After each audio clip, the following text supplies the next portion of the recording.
तो सब्सक्राइब करिए हमारे चैनल एमडी क्लासेस को एंड क्लिक करिए बेल आइकॉन पे इम्पोर्टेंट एजुकेशन वीडियोस देखने के लिए।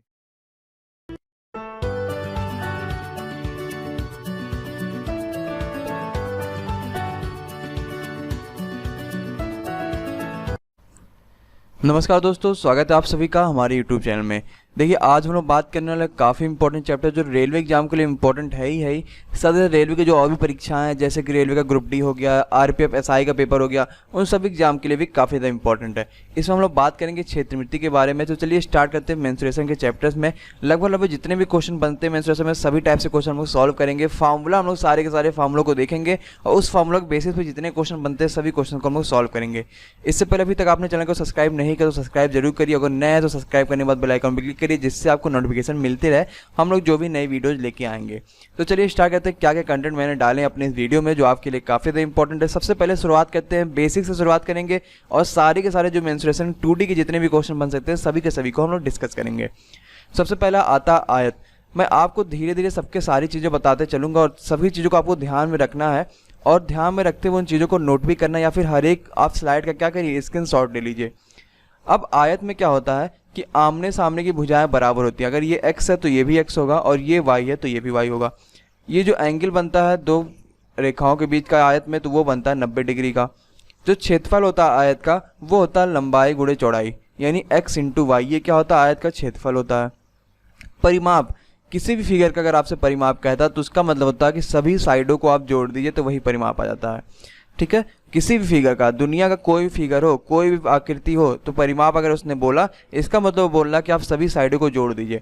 तो सभी साइडों को अगर हम जो जोड़ते हैं तो हमारा ये x कितनी बार आ गया? 2 बार। y कितनी बार आ जाएगा? 2 बार। तो 2 कॉमन ले लेते हैं, यही हमारा x प्लस वाई हो जाता है। यही क्या आता है? परिमाप आता है। अब परिमाप का फॉर्मूला नहीं भी याद करोगे तो भी आपको पता है कि ये 2 है, ये 2 है, ये 4 है। तो आपसे परिमाप पूछा तो 4 4 2 10 2 12, आंसर कितना आ जाएगा? 12 आ जाएगा। तो परिमाप का मतलब यही होता है। अब विकर्ण बताना है। ये आयत है, ठीक है, ये मान लीजिए इसकी लेंथ, ये ब्रेथ है इसकी, ये विकर्ण आपसे पूछा है। तो 90 डिग्री का एंगल बीच में बनना है तो हम यहाँ पे क्या लगा सकते हैं? यहाँ पे पाइथागोरस लगा सकते हैं। और पाइथागोरस में ये जो सबसे बड़ी साइड है ये क्या है? कर्ण है। तो जो कर्ण का स्क्वायर होता है वो होता है लंब का स्क्वायर प्लस आधार के स्क्वायर के बराबर। तो जो कर्ण आएगा वो आएगा अंडरवुड में l square plus B square. यही इसका सही आंसर हो जाएगा। तो आयत पे अभी तक इतने फार्मूले आप लोगों ने देखे। क्वेश्चन आपसे कुछ भी पूछ सकता है। अगर आपको उसने दे दिया कि इसकी साइड 2 है, कह दिया कि जो l है वो 2 है, मानिए उसने कह दिया l आपके पास 3 है, जो उसका कर्ण विकर्ण आपको दिया हुआ, कर्ण या विकर्ण आप कुछ भी बोलो, ये 5 है, तो आप बताइए ब्रेथ कितना होगा? तो हम क्या करेंगे? 3 का स्क्वायर प्लस ब्रेथ का स्क्वायर बराबर 5 का स्क्वायर। तो ये कितना आ जाएगा? 4 आ जाएगा। वैसे भी आपको ट्रिपलेट याद होना चाहिए, 3 4 5 का, 5 12 13 का, ये सब ट्रिपलेट आपको बिल्कुल ही याद होने चाहिए। तो चलिए अपने अगले फिगर के बारे में कि अगला फिगर कौन सा है। देखिए अगला आता है वर्ग।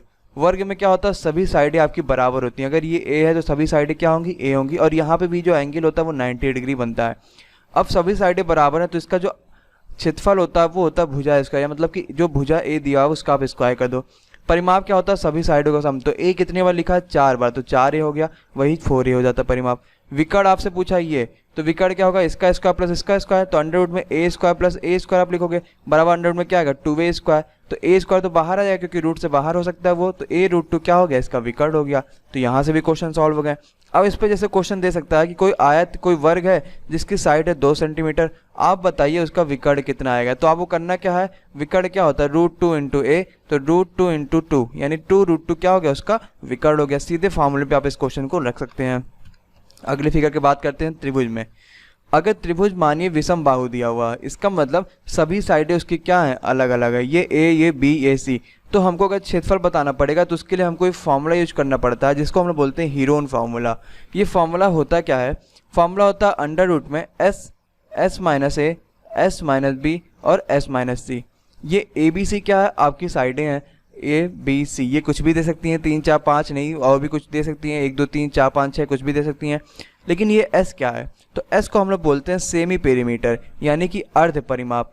अर्ध परिमाप मतलब कैसे हम समझेंगे? परिमाप मैंने आपको बताया कि सभी साइडों का सम कर दीजिए, और अर्ध परिमाप मतलब सभी साइडों का सम करके 2 से डिवाइड कर दीजिए, तो वो अर्ध परिमाप यानी कि आधा परिमाप हो जाएगा। तो सभी साइडें कौन सी हैं? a plus b plus c, तीनों साइडें हो गई, और 2 से डिवाइड करेंगे तो यही हमारा क्या आता है? s आता है। तो आपको अब इस फॉर्मूले में s भी पता चल गया, a b c भी पता चल गया, तो आप दोनों मेथड लगा सकते हैं अपने इस क्वेश्चन में। तो आपसे कुछ भी क्वेश्चन दे सकता है। जैसे मान लीजिए वो दे देगा आपको कि 2 3 4 किसी त्रिभुज का भुजाएं हैं, तो आपको बताना उसका क्षेत्रफल कितना होगा। कैसे निकालोगे आप? एस निकालोगे। एस कैसे आएगा? 4 3 7 दोनों सबको जोड़ के 2 से डिवाइड कर दोगे, ये आपका क्या 4.5। फिर अंडर रूट में फार्मूले से आप क्वेश्चन को रख के आंसर आराम से निकाल सकते हैं। मैं आपको सभी तरीके के फॉर्मूले बता दे रहा हूँ ताकि आपसे कोई भी क्वेश्चन आए, रेलवे के एग्जाम में आए या फिर रेलवे ग्रुप डी एग्जाम में आए, किसी भी एग्जाम में कोई भी क्वेश्चन आए तो वो क्वेश्चन आपसे ना छूटे, बिल्कुल आपसे वो क्वेश्चन ना छूटे और एकदम कंप्लीट आपका क्वेश्चन से हो जाए वो। चलिए अगले पे बात करते हैं। अगला आता है समकोण त्रिभुज का। समकोण त्रिभुज मतलब क्या होता है? इस पे एक एंगल जो बनता है वो 90 डिग्री बनता है। अभी तक जो आपने त्रिभुज देखना उसमें तो ऐसा कुछ था नहीं, उसमें सभी साइडें क्या थी? अलग अलग थी। अब समकोण त्रिभुज का जो क्षेत्रफल होता है वो सिंपल होता है। ये मान लीजिए बेस है कोई और ये हाइट है, तो सीधे जो फार्मूला होता है हाफ बेस इंटू हाइट, यही होता है फार्मूला समकोण त्रिभुज का। कुछ भी दिक्कत नहीं होता समकोण त्रिभुज में। समकोण त्रिभुज में आपको ये भी पता है कि जो इसका स्क्वायर होगा ये इसका स्क्वायर बराबर कर्ण के स्क्वायर के बराबर होता है, तो समकोण त्रिभुज आप वो भी कह सकते हो। एक त्रिभुज आता है समबाहु त्रिभुज। समबाहु मतलब होता है कि इसके तीनों साइड जो है वो क्या होंगी? बराबर होती है समबाहु। अगर तीनों साइड बराबर हैं तो तीनों कोण भी बराबर होंगे, और तीनों कोण बराबर होंगे तो 60 ही हो सकते हैं तीनों कोण। क्यों? क्योंकि त्रिभुज की तीनों अंतःकोणों का योग कितना होता है? 180 डिग्री होता है, तो तीनों कोण 60 हो सकते हैं। तो समबाहु के लिए अलग फार्मूला होता है, याद रखिए। आप फार्मूला हीरोन वाला भी लगा सकते हो, उससे भी आंसर आपका आ जाएगा। लेकिन अब जब आपको फार्मूला डायरेक्ट मिल रहा है तो आप उतना बड़ा फार्मूला क्यों लगाओगे? तो आप हीरोन वाला फार्मूला छोड़ के क्या रखोगे समबाहु त्रिभुज के लिए? √3/4 इंटू भुजा स्क्वायर। भुजा आपको कुछ भी दिया हो।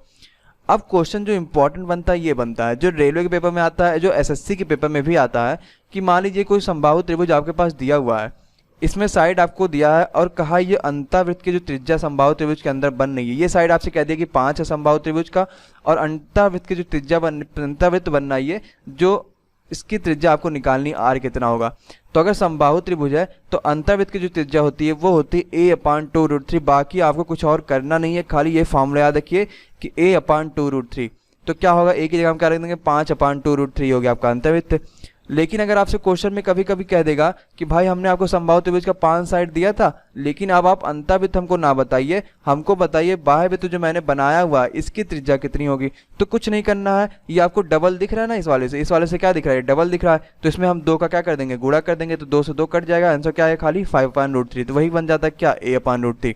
अगर आपसे पूछ लेता कि अंतःवृत्त का क्षेत्रफल बताओ, तो आपको त्रिज्या तो पता चल गया, अब वृत्त का क्षेत्रफल क्या होता है? πr²। तो हम क्या रख देंगे? पाई, यानी कि पाई की वैल्यू आप रख भी सकते हो, नहीं भी रख सकते हो, और आर इसका मतलब 5/2√3 है, इसका हम स्क्वायर कर देंगे तो आपको क्या बन जाएगा? क्षेत्रफल ही पता चल जाएगा। तो इस वाले क्वेश्चन से आपने 3 चीजें जानी कि अगर समबाहु त्रिभुज का क्वेश्चन हमसे कहे क्षेत्रफल तो भी हम निकाल लेंगे √3/4 भुजा स्क्वायर से। हमसे कह देगा समबाहु त्रिभुज के अंतःवृत्त की त्रिज्या या फिर अंतःवृत्त का क्षेत्रफल, वो भी हम निकाल लेंगे। परिवृत्त की त्रिज्या या फिर परिवृत्त का क्षेत्रफल हम वो भी निकाल देंगे। तो मुझे आशा कि आपको सारी की सारी चीज़ें समझ में आ रही हैं। अगर आपको चीज़ें समझ में आ रही है तो वीडियो को लाइक जरूर करिए और साथ ही साथ अपने दोस्तों से शेयर करिए। मेंसुरेशन काफ़ी इंपॉर्टेंट है।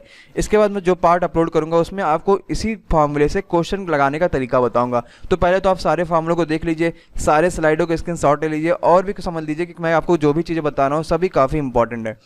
अगला आता है वृत्त। वृत्त में ये त्रिज्या हो तो आपका पता है और पूरा जोड़ देंगे तो व्यास हो जाता है। वृत्त का क्षेत्रफल आपको पता है कि πr² होता है। परिधि क्या होता है? 2πr। अब 2πr कैसे आता है कि πr खाली आपके पास इतना परिधि होता है और πr हम ये भी जोड़ देते हैं तो 2πr होता है।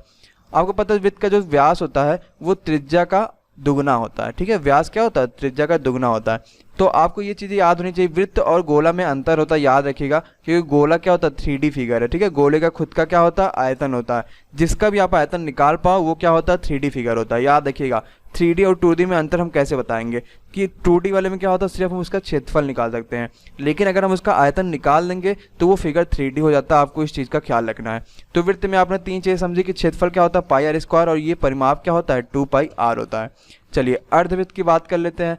अर्धवृत्त में वो सब चीज़ें क्या हो जाएंगी? आधा हो जाएंगी। अगर क्षेत्रफल वहाँ पे πr² होता था तो यहाँ पे क्या होगा? πr²/2 हो जाएगा क्षेत्रफल यहाँ पे। लेकिन अर्धवृत्त का परिमाप थोड़ा सा डिफरेंट हो जाता है। क्यों? क्योंकि मैंने आपको ये बताया कि इतना क्या होता है? πr होता है। ठीक है, इतना क्या होता है? πr होता है।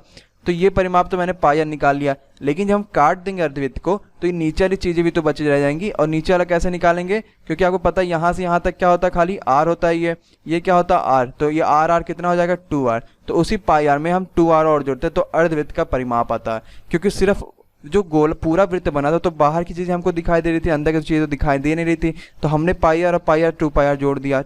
लेकिन अब ये पाई आर और ये 2r जुड़ेगा तो ये अर्धवृत्त का परिमाप आएगा। तो खाली आपको जो ध्यान रखने वाली बात यह है कि अर्धवृत्त के परिमाप में फार्मूला जो होता है वो डिफरेंट हो जाता है। आप ये मत कर दीजिएगा 2 पाई आर का बाई 2 कर दीजिएगा, तो आपका आंसर गलत आ जाएगा। यहाँ होता है पाई आर प्लस 2r। अब ये जो लंबाई लिखा हुआ चाप की लंबाई ये ए बी, ये होगा 2 pi R theta upon 360 into 2 pi R. क्षेत्रफल कहेगा तो theta upon 360 into pi R square. कैसे निकालेंगे मैं आपको बताता हूँ। देखिए, अगर आपसे लंबाई कहेगा तो लंबाई क्या होती है, वृत्त की परिमाप क्या होता है 2 पाई आर, तो आपको खाली लगाना क्या बाहर थीटा अपान 360। अगर क्षेत्रफल कहता है तो क्षेत्रफल क्या होता है पाई आर स्क्वायर, खाली आपको लगाना क्या है थीटा अपान 360, तो आपका आंसर तुरंत आ जाएगा। चलिए अब कमरे की ओर हम लोग बढ़ते हैं। एक कमरा मान लीजिए कोई है, तो कमरे के क्षेत्रफल की अगर बात करेंगे चारों दीवारों का क्षेत्रफल खाली, तो ये होता है 2h(L + b), यानी लेंथ। आपको पता है किसी भी कमरे में लेंथ भी होता है, ब्रेथ भी होता है और हाइट भी होता है, यानी लंबाई चौड़ाई ऊंचाई दोनों होता है। सभी चीज़ें होती हैं, लंबाई चौड़ाई ऊंचाई और तीनों चीज़ें होती हैं। तो अगर खाली आपसे कहा कि चारों दीवारों को बताओ, हमको ऊपर नीचे से मतलब नहीं है। अगर आप कोई पेंट लगवाते हो चारों दीवारों पर लगवाते हो, ऊपर आप अलग पेंट लगवाते हो, नीचे आप कोई फर्श पे आप मार्बल्स लगवा लेते हो, तो अगर सारी चारों दीवारों पे आपसे बात किया जाएगा तो ये होता है 2h(L + b), यानी हाइट का डबल कर दो और L + b आप ऐड कर दो ब्रैकेट में, ठीक है। अब आता है समांतर चतुर्भुज। समांतर चतुर्भुज का जो क्षेत्रफल होता है वो होता है सिर्फ बेस इंटू हाइट। क्या होता है, बेस इंटू हाइट। बेस आपको दिया रहेगा और हाइट आपसे पूछ सकता है, आपको क्षेत्रफल दे सकता है। जैसे उसने कहा कि किसी समांतर चतुर्भुज का क्षेत्रफल 72 है और उसका जो आधार है वो 12, तो आप बताइए उसका हाइट कितना होगा। तो हमने सीधे फार्मूला लगा दिया कि बेस इंटू हाइट, तो 12 छक्का 72, तो हाइट कितना आ जाएगा समांतर चतुर्भुज का 6 आ जाएगा, 6 सेंटीमीटर। तो आसान से हम इस क्वेश्चन को निकाल सकते हैं। अगला जो फिगर आता है वो आता है रोम्बस का। इंपॉर्टेंट फिगर है, क्वेश्चन कई बार आपसे पूछा सकता है। रोम्बस में सबसे बड़ी चीज़ होती है कि इसकी सभी साइडें क्या होती हैं, बराबर होती हैं।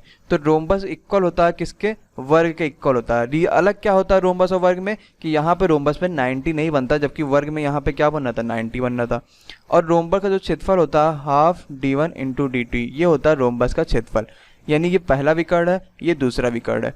रोम्बस के जो विकर्ण है एक दूसरे को 90 डिग्री पे काटते हैं। तो अगर 90 पे काट रहे हैं तो आप ये देखो कि ये त्रिभुज क्या बन जा रहा है, एक समकोण त्रिभुज बन जा रहा है। समकोण त्रिभुज बनना, अगर ये मानो कुछ भी साइड दिया हो x ये y, तो इसका स्क्वायर प्लस इसका स्क्वायर बराबर ये स्क्वायर होगा 90 के सामने जो सबसे बड़ी साइड होती है। तो रोम्बस में हमें ये भी चीज़ें पता चलती हैं। अपने अगले वीडियो में आपको रोम्बस से संबंधित कई सारे इंपॉर्टेंट क्वेश्चन कराऊंगा जो आपके लिए काफ़ी इंपॉर्टेंट होंगे। चलिए बात करते हैं हम लोग समलंब चतुर्भुज की, यानी ट्रापेजियम की। समलंब चतुर्भुज जो क्षेत्रफल होता है वो होता है हाफ समांतर भुजाओं का योग और उनके बीच की दूरी। समलंब चतुर्भुज में होता क्या है कि दो साइडें समांतर होती है। जैसे आप देख रहे हो इसके समांतर क्या है, ये है, और ये दोनों क्या है अलग अलग, ऐसे ऐसे जा रहे हैं, जबकि ये क्या है समांतर आ रहा है। तो समलंब चतुर्भुज में होता क्या, दो साइडें समांतर होती हैं। तो क्षेत्रफल इसी से रिलेटेड होता है कि हाफ जो समांतर साइडें हैं, ये मान लीजिए x है और ये y है दोनों, तो x + y और हाइट आपके पास दिया रहेगा ये इंटू h। यही क्या होता है समांतर चतुर्भुज का क्षेत्रफल होता है। आप आराम से समांतर चतुर्भुज का क्षेत्रफल निकाल सकते हो। तो चलिए दोस्तों वीडियो को हम लोग यही खत्म करते हैं।